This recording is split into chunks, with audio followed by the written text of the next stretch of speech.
Good afternoon. I'm sorry again for my English. I'll try to do my best again.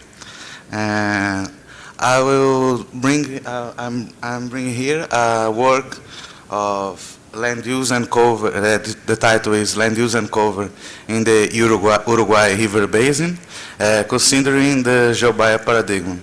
It was done by me, Marcos Velau Dias de Freitas, and João Roberto dos Santos of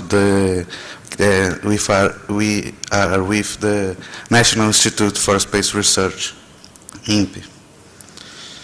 The land use and cover classification of heterogeneous and fragmented landscapes is still a challenge, even for medium spatial resolution data, like Landsat and Sievers, Spot, ALOS Pulsar, and ALOS, no, not Pulsar, the multispectral, of course.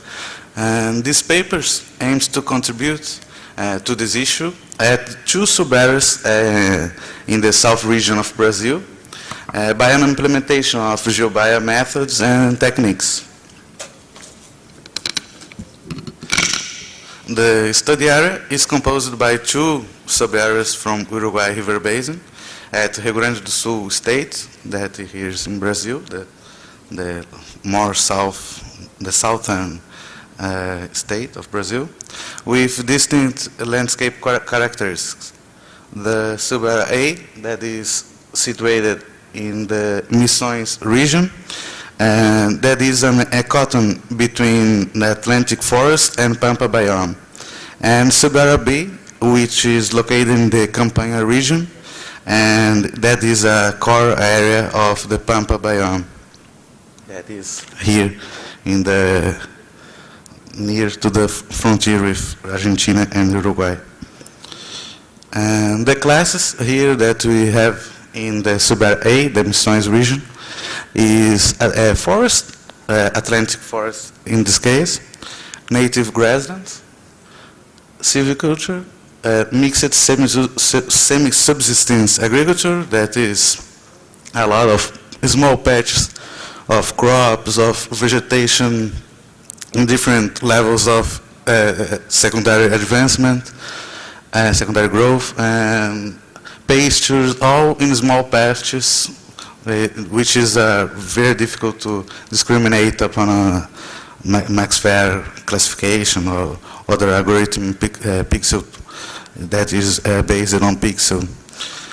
And the large-scale agriculture, that is the predominantly in the area, which we have soybeans and wheat and corn also, but with the predominance of soya and wheat that are conjugated in the winter and in the summer. The urban areas and water. Here you see in Landsat some patterns of the landscape in the area of Missões. Here you see an area of large-scale agriculture and urban areas, and the transition between them.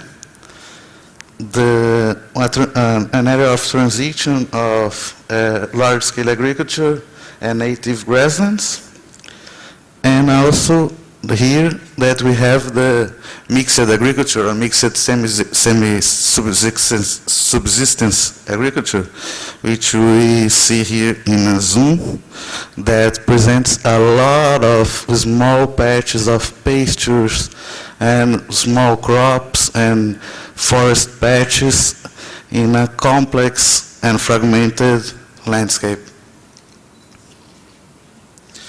And in sub-area B, we have a landscape a little bit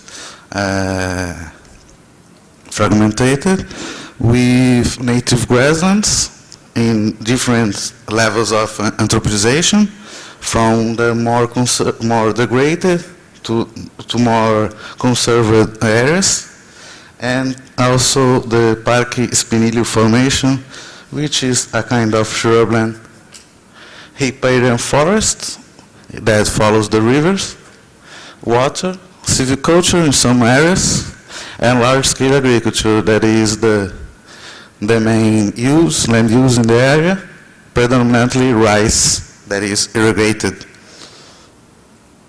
Here we see the landscape typical pattern of the region.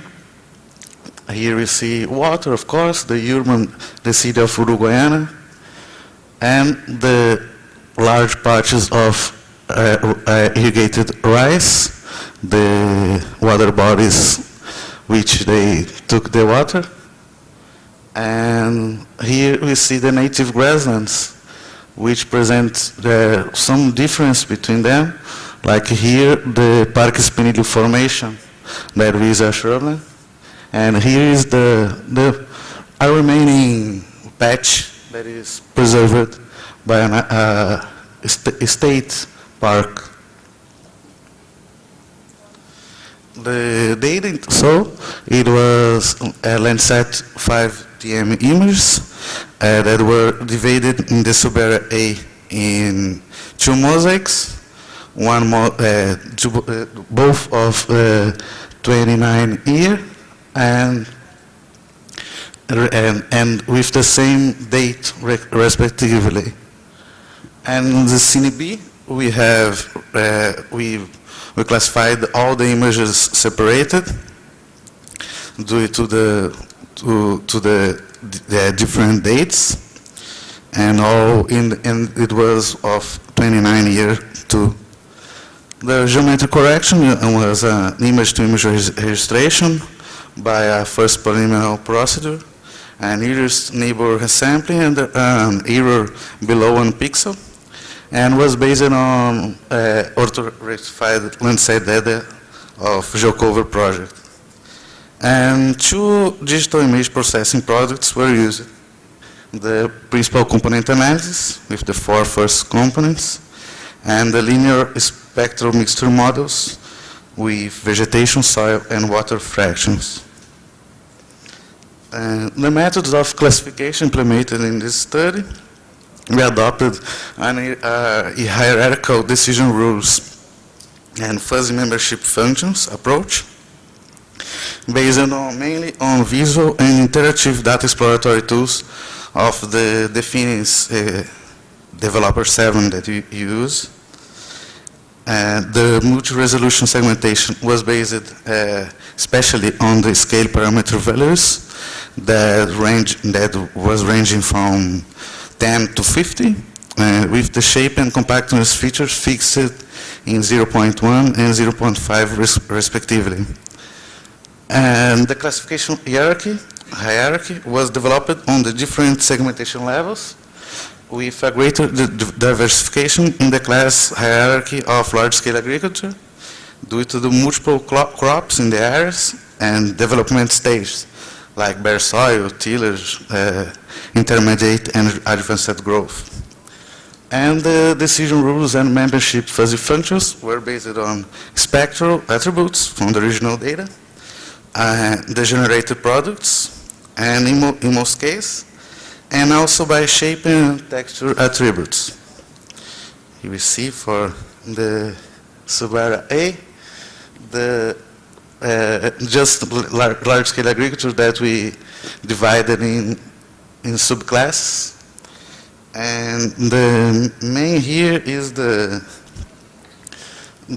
type of variables that which we used, the infrared bands of Landsat in yellow, the components of principal component analysis in green that were the most used, and the homogeneity variable that it was also used for discriminating forest and bare soil in some cases, and also in cyan that we see here, we just used the fraction of soil of the linear spectrum mixture models. And in some cases, like here in mixed agriculture, we just we assigned just what was unclassified due to difficulties to discriminate these areas.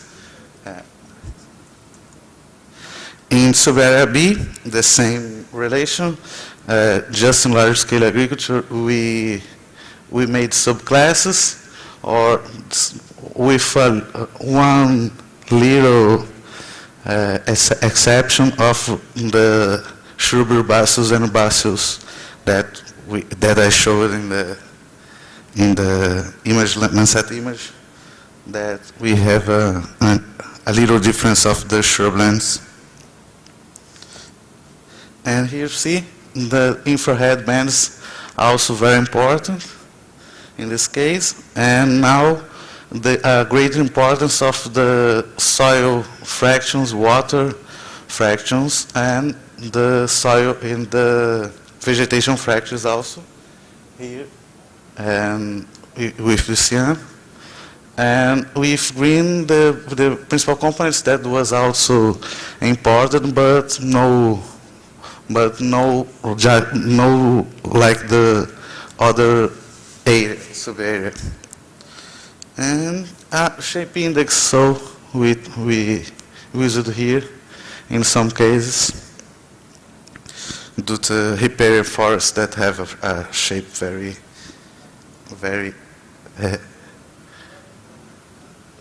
different to the others. The hierarchy attribute in the final existence of super objects was used to unify the different classification levels in a top-down approach, which you can see here in the figure, that we classify first the forest at the level 10, then here in this case, the mixed agriculture and water at level 12, and advanced and intermediate large-scale agriculture level 15, silviculture at level 18, and bare soil at level 20. And then we made a final classification level with that is the same of the first level, the lower level, and we combined this in this way, which it was the way that we get less error for addition then. And the results here in the sub-area A, which you can see the predominance of large-scale agriculture at yellow, some areas of remaining mixed subsistence agriculture areas, and also some remaining patches of native grasslands.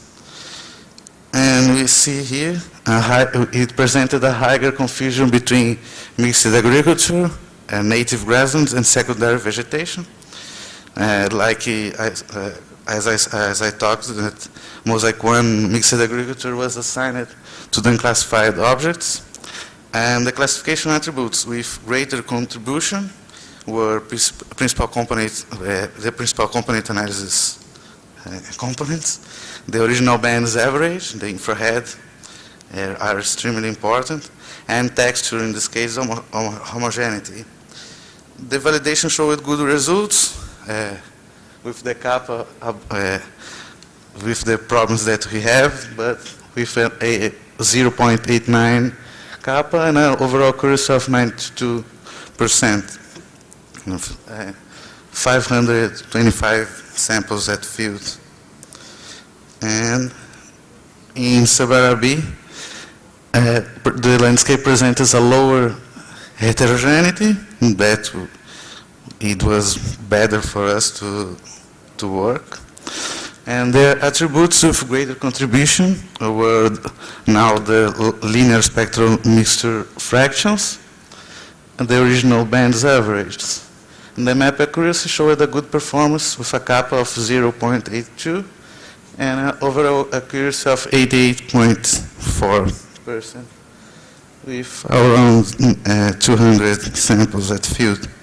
And we see just a lot of presence of agriculture, some patches of silviculture, and the south area, the more conserved area of native grasslands.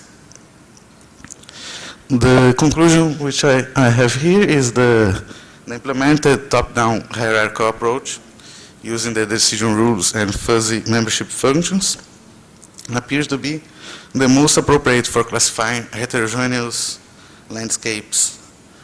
To the difficulties to spectrally discriminate some classes, as in the case of mixed agriculture.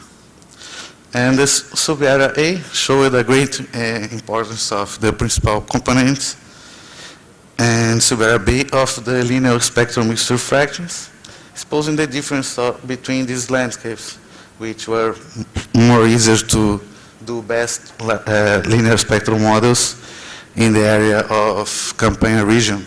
That was, which presents a lower mixing of in the pixel, sub-pixel is an area more easy to work. This is my work, so thanks.